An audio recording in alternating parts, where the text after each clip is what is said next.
ভিউয়ার্স আসসালামু আলাইকুম। টেক বাংলার আরেকটি নতুন ভিডিওতে আপনাদের স্বাগতম। তো ভিউয়ার্স, আমরা যখন নতুন ইউটিউবিং করি বা ইউটিউবে বিগিনার অবস্থায় থাকি, তখন ফেস ক্যাম ভিডিও তৈরি করার জন্য আমাদের একটি সেটআপের প্রয়োজন হয়। তখন আমাদের মনে হয় যে অনেক টাকার সেটআপের প্রয়োজন। এই ধারণাটি একদমই ভুল।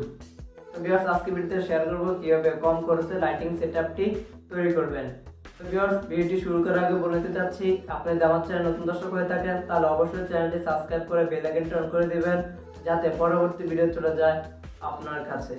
তো ভিউয়ার্স, স্টার্টেড।